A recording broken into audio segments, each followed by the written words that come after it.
5, 4, 3, 2, 1, 0. All engine running. Liftoff. We have a liftoff.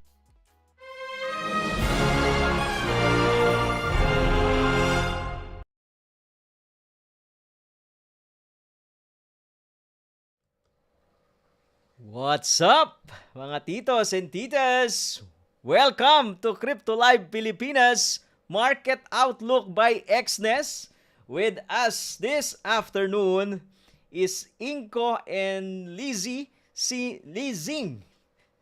Senior Market Strategist at Exness. So today, we're going to talk about a lot of things concerning most of us who are actively participating in the market.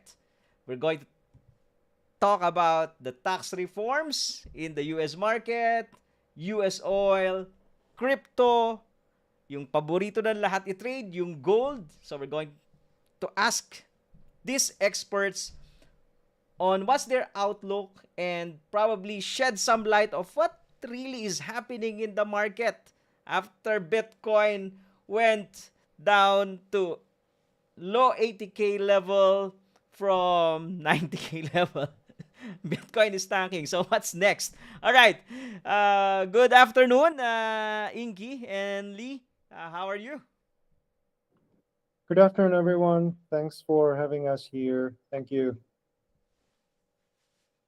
Yeah, hello everyone. Nice to see all of you. Good afternoon. We're doing great. Very excited to share the market updates coming up. All right. First things first. Let's get the ball rolling. All right. So a lot of traders and investors are really wondering what's really happening in the market, because a lot of us are expecting a good market because of President Donald Trump, and especially now that he is driving the U.S. government, since he was inaugurated last January. So everybody's expecting a bigger move, but the move went on the opposite way. So can you shed some light in this?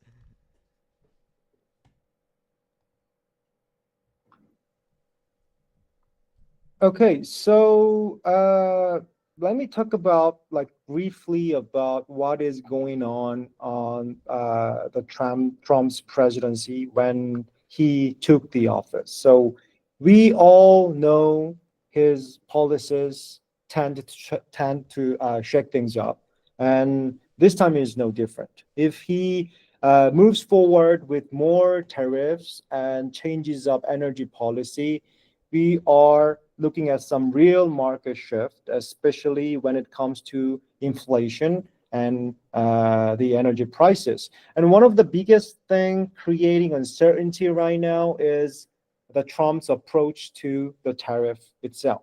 He's not just targeting China, he's also eyeing to Europe, Mexico, Canada, using tariff as a leverage to push the United States interest to get what he wants. And it seems like he's not just talking and he's not just threatening in the air. It is because he recently announced a 25% tariff on imported cars starting in April.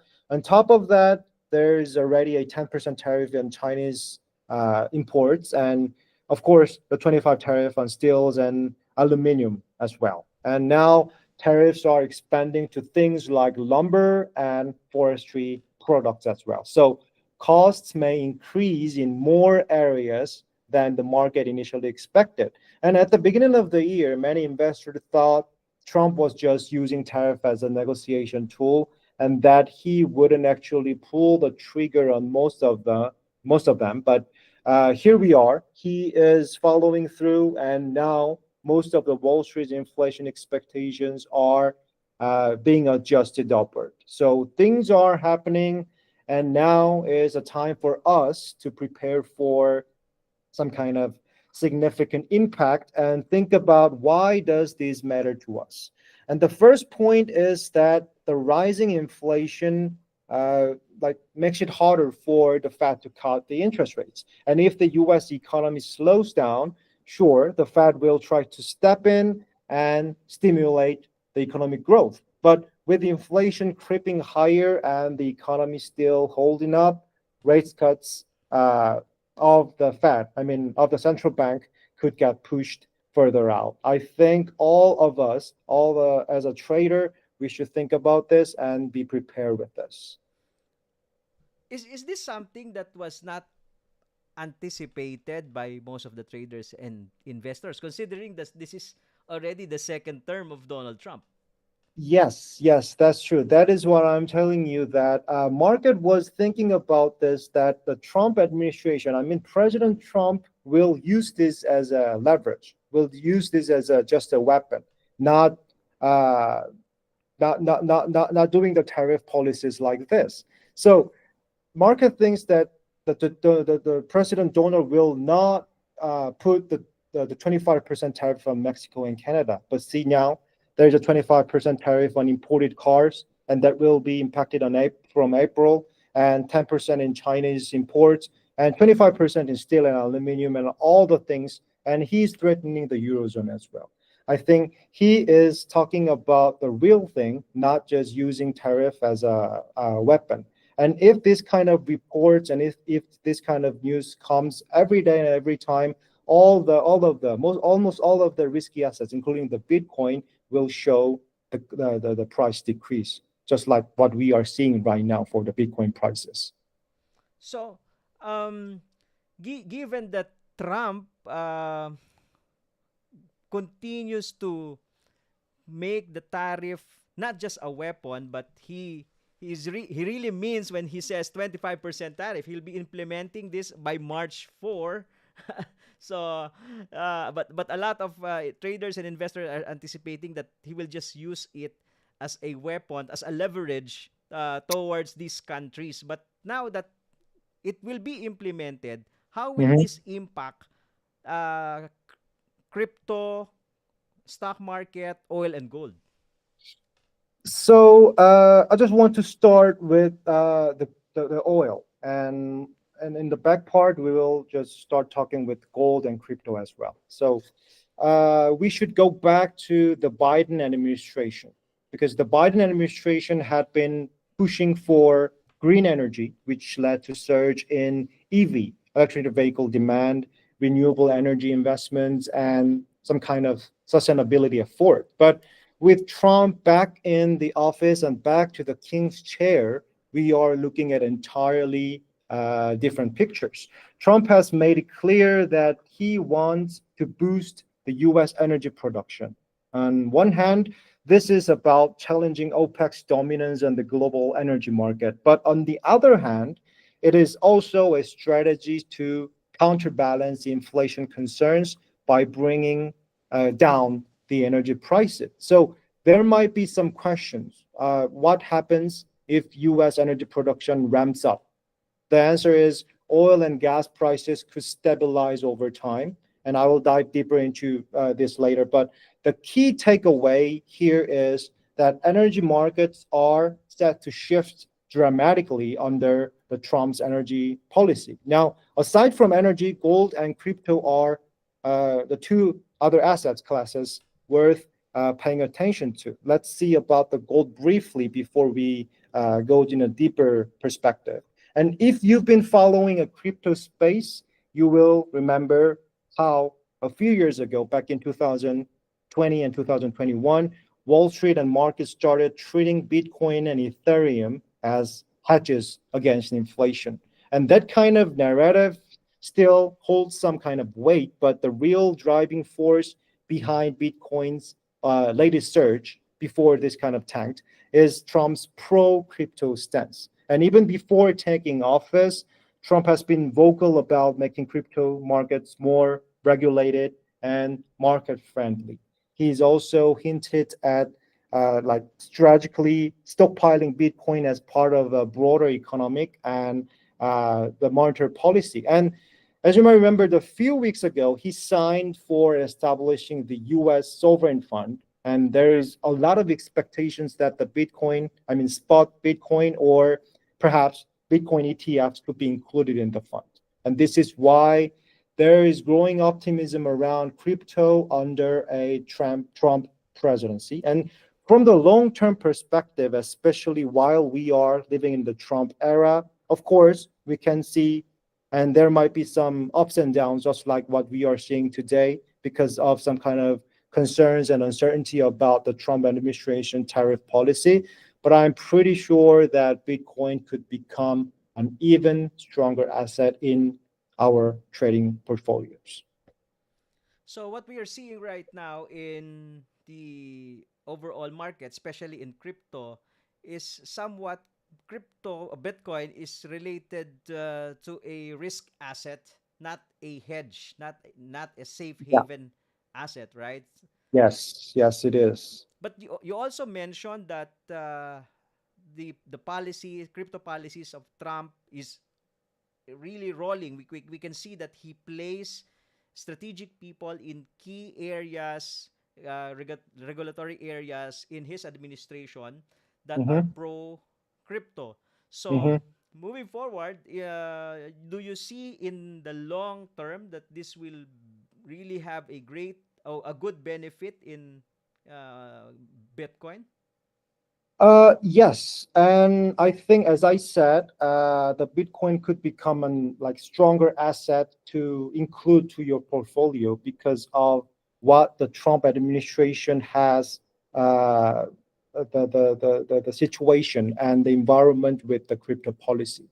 They said that, as I said, they want to include some spot Bitcoins or perhaps Bitcoin ETF to their fund, and he wants to lessen the regulated things related to the Bitcoin policies. And of course, he is taking care of the pro crypto stance. And as you might remember, he just created his own meme coins, and of course, Melania also created her own meme coin. And in that sense, and of course, with the Elon Musk, and he is also related to the all of the crypto market circumstances. And in this kind of respect, I think this kind of today's little up and down is just a short-term perspective.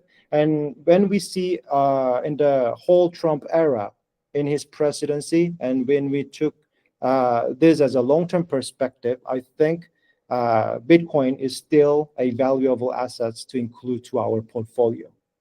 All right. So you mentioned other cryptocurrencies like the Trump meme coin, like the meme coin. So pretty much these tokens are really different from Bitcoin because of its properties, right? So what do you think? Because a lot of people are expecting an alt season that's similar to the alt season that happened in 2021, whereby majority of these alts went to the moon. But Mhm. right now, there are only few alts that are going up, and majority of the altcoins who are present last cycle in 2021 we're still down. So what do you think is the outlook on the altcoin market?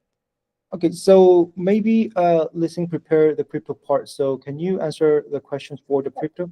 Yeah, let me take this question. So I think as what you've mentioned earlier, Gilbert, you also mentioned that Bitcoin itself, right? Sometimes it's also very sensitive to market sentiment.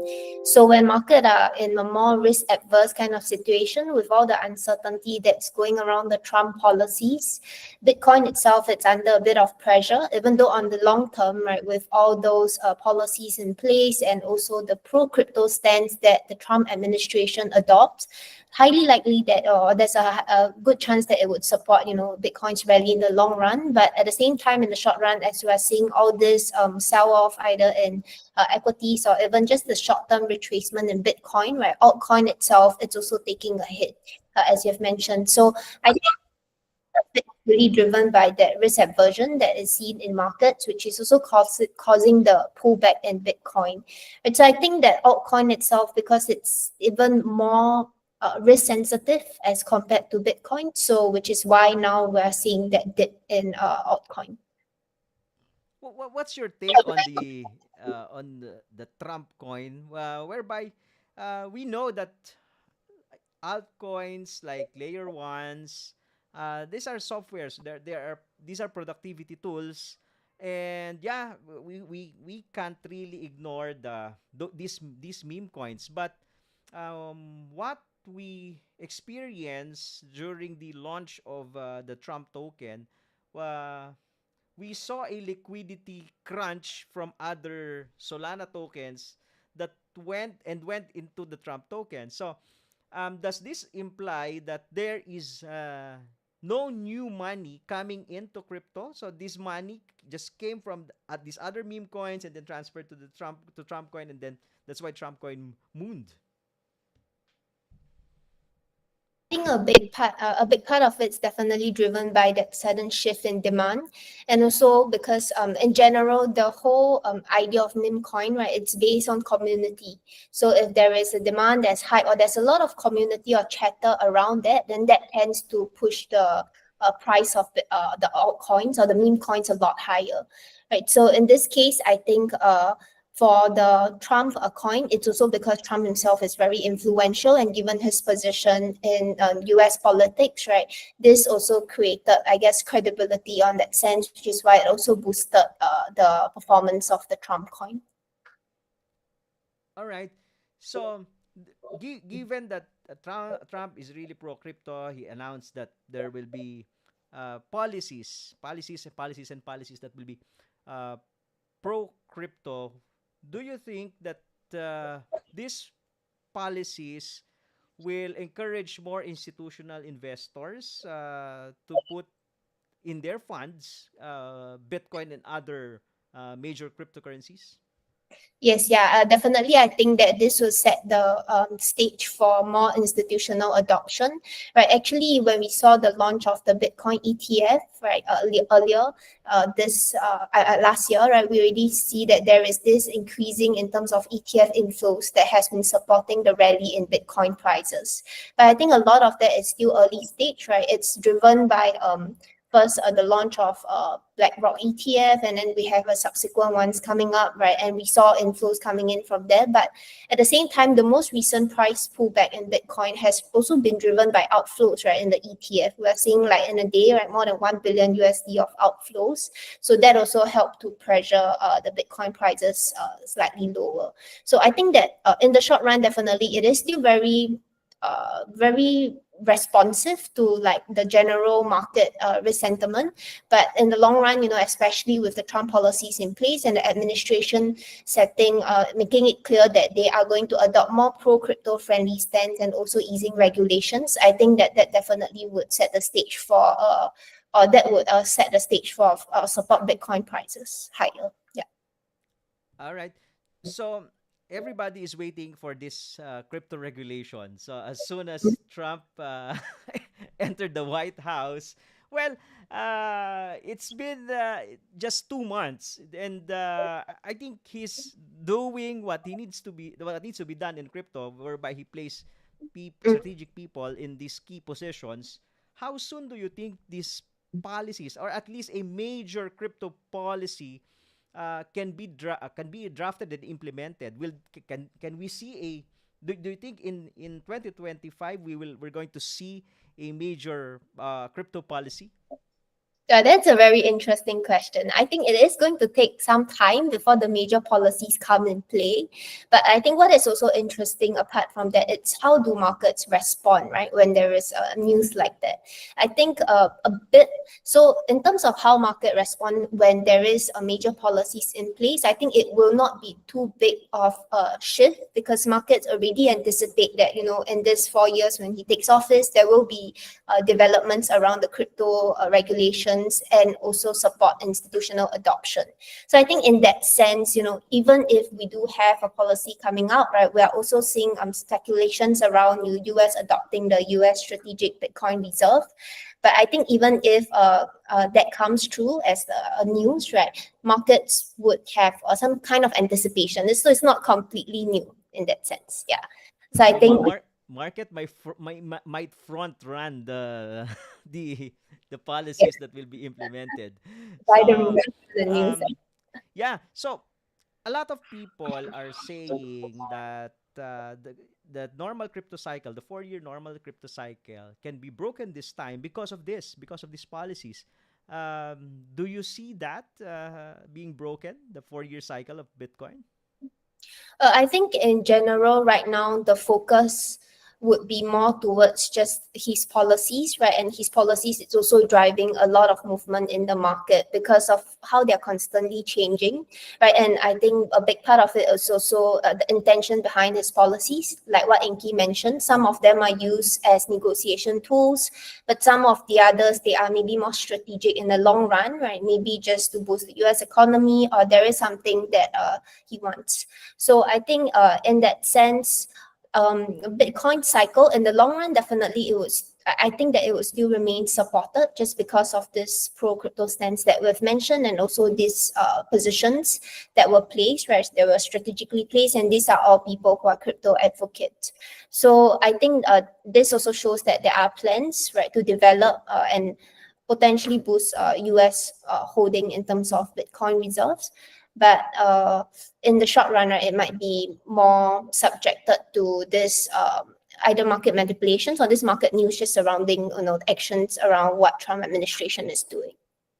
All right, with all these policies that will be in place during the Trump administration, um, do you think there will be a great shift on asset classes in terms of portfolio allocation with all of these fund managers? Like for example, if there will be favorable policies in crypto, do you think there will be shifts in portfolio allocation from these fund managers? Yeah, I think not just crypto, but also US equities in general, right? I think a big part of it, US equities, the main concern is that they are highly valued, right? As compared to, so they can be expensive as compared to other markets, especially if the numbers for the US economic data side doesn't come through to support that narrative. So I think especially the most recent one, we saw softer US economic data coming through, so that weighed a little bit on the dollar. So we saw the dollar dip slightly, and also a big part of it was driven by conviction that maybe the US market it's slowing slightly, or maybe it's not as robust as what markets are anticipating, right? Of course, a recession risk wise, maybe not so much towards that, but it's more towards maybe that bullish momentum is slowing, right? So I think concerns around that would also weigh in terms of, like, I guess fund managers, they will also evaluate their risks, right? How much more room does this have to run? And also we need to also consider that the rise of DeepSeek, right? So DeepSeek has also challenged the whole AI narrative that maybe companies don't have to spend so much on developing the whole AI. So I think in that space also, it's also when we compare like the relative valuations of US equities compared to, let's say, emerging markets, China, for example, it's still relatively undervalued. So this just in terms of a risk perspective, right, this might also entice the fund flow towards China. But China itself, there are structural issues in place, like they're still struggling with deflation. There are also the property crisis, right, still not picking up. So I think on that front, markets will also be watching very closely in terms of whether the government's going to be providing more stimulus measures to boost the economy, right? If not, this would just be, I guess, a short-term rebound, right? But whether the rally would sustain through also comes with whether they're able to solve like the the consumption problem in China. All right, interesting that shift in global equities, because I noticed that there are only a few stocks in the US market that's lifting the Nasdaq up. Only the Mag 7. All right. So it's like when these things when this company reported not a favorable earnings, there could probably be a shift in global market sentiment. And with this, we're seeing uh, sa- a rise in gold prices. But interestingly, what interests me is gold continues to go higher while the dollar index is also going higher. What does this tells us? This is very interesting because generally the correlation between gold and dollar index, they are negatively correlated. So gold, it's a dollar denominated asset, which means that, when dollar is very strong, then it tends to put pressure on gold. But that is not what we're seeing, right? In recent years, especially, we're seeing the strong dollar rally. A big part of it was driven by higher interest rates, right? So that also enticed flow into the dollar.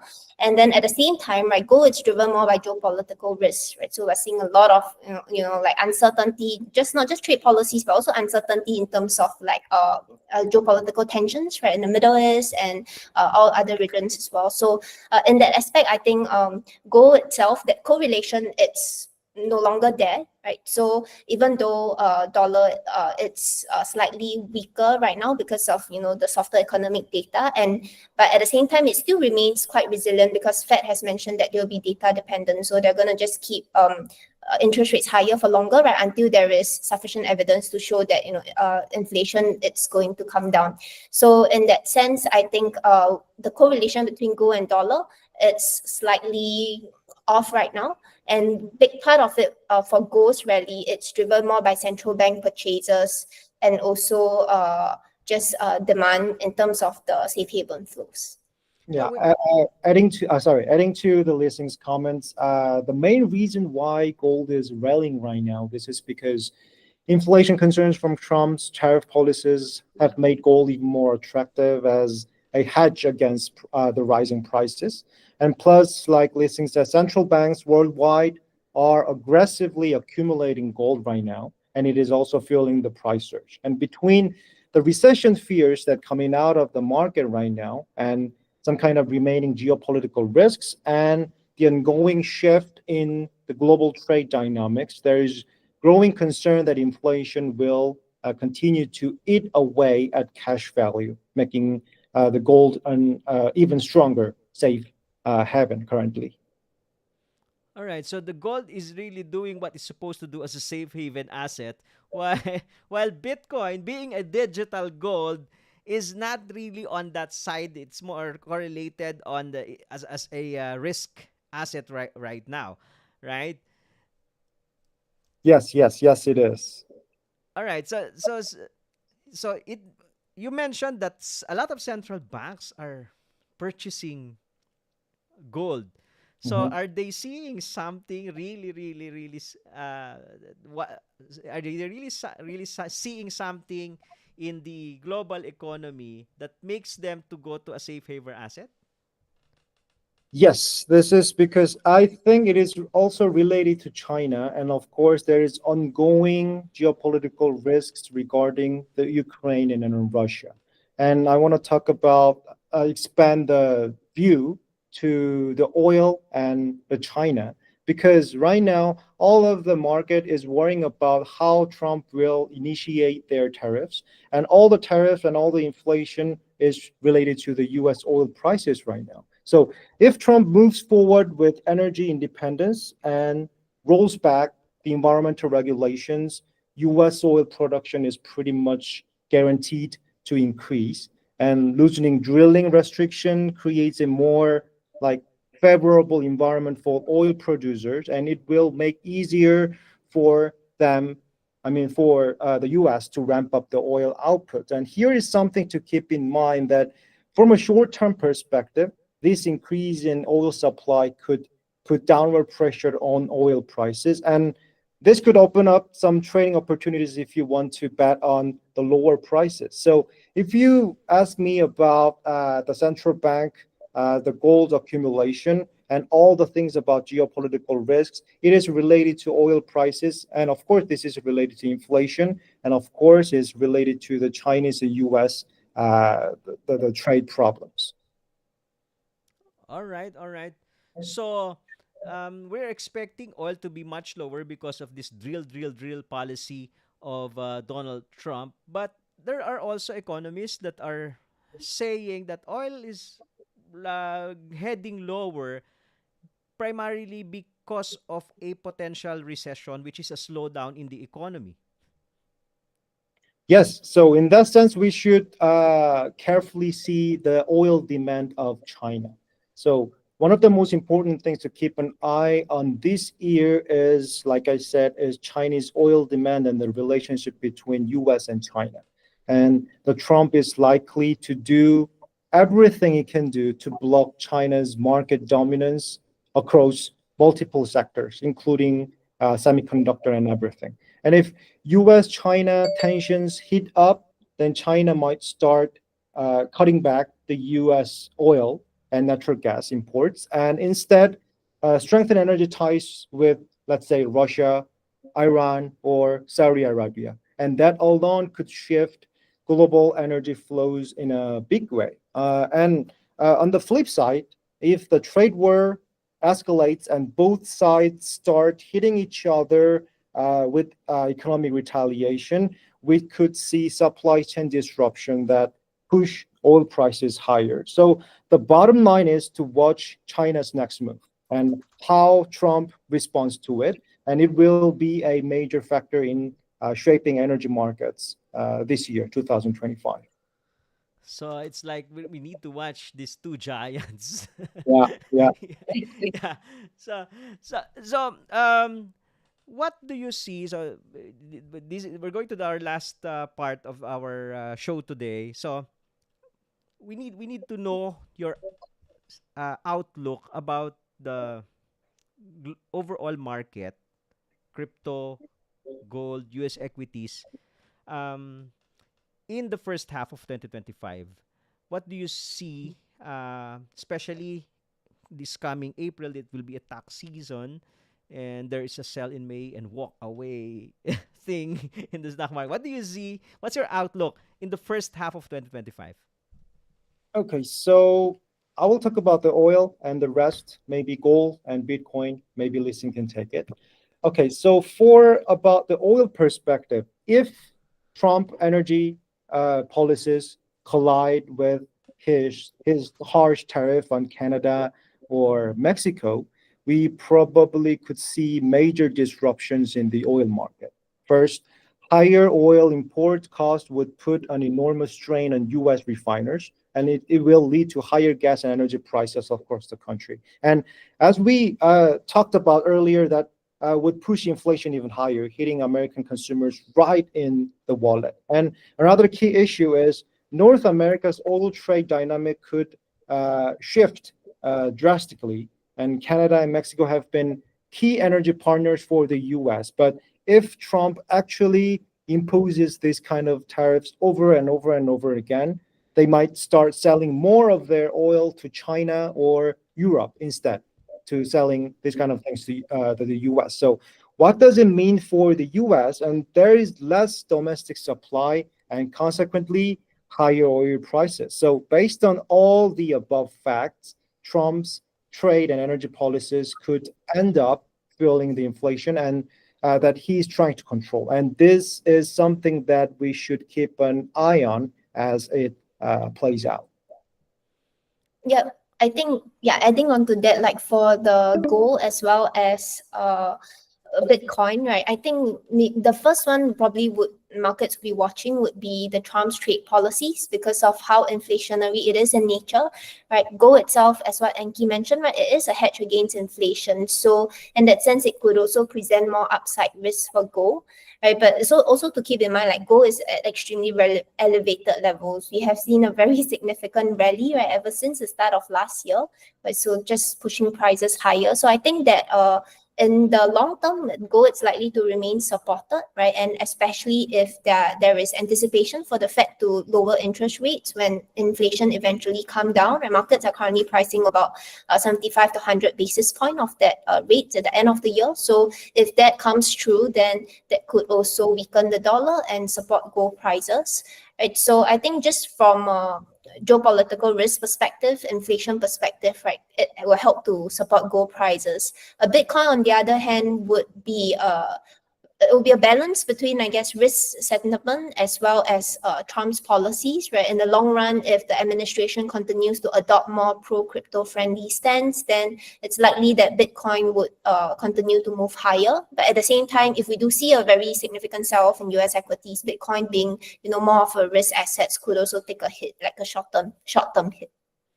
All right. two things to watch on the Bitcoin policy and US equities sell off. These are really correlated assets, Bitcoin and the US equity. Did not decoupled still with especially with the Nasdaq. All right, that's a great insight. Any tips to our listeners, to our viewers tonight on how can they probably navigate this space moving forward this 2025? Yeah, I think one interesting thing to note is, of course, watch for the Fed's moves, right? So right now, Fed has been very clear in terms of their stance on inflation, right? Even though inflation is coming down slightly, but they are still adopting, higher interest rates for longer, right? So if there is a very clear shift in stance, right, in terms of, they're ready to adopt or start cutting interest rates lower, then I think that could also help in terms of impacting the different asset movements. The other thing is also the strength of the US economy, right? So the intention of Fed cutting rates, is it because inflation is coming down, or is it because growth is slowing? Because those will have different impact on US equities, right? If inflation is coming lower but growth is still resilient, then maybe that could support US equities. But if the move or the reason behind why Fed is cutting, it's because US growth is slowing a lot, then that could take a hit on the risk assets. All right, interesting. Inky, what's your tip? Yeah, so I want all of the traders to watch out for, like Listing said, watch for the inflation data seriously, because based on the inflation data, the Fed will decide about their interest rate policy.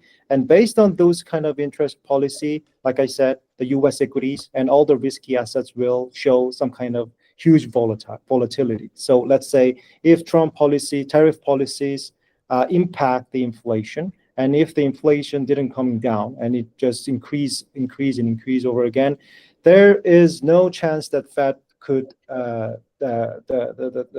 reduce the interest rates. It means that higher interest rate will be stabilized above the mid rates, and it means that all of the risky assets could be impacted very negatively by this. So I want all of you guys to see the CPI, PPI, and of course with the PCE data carefully, and of course the unemployment rate or NFP. This kind of employment data is you should be carefully look at it. Yes.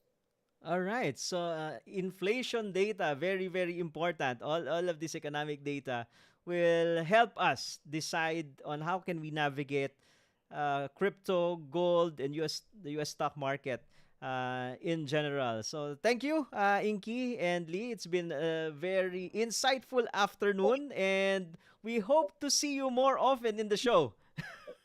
Thank you so much for having us, Gilbert. All right. Thank you. Bye-bye. Bye-bye. Bye.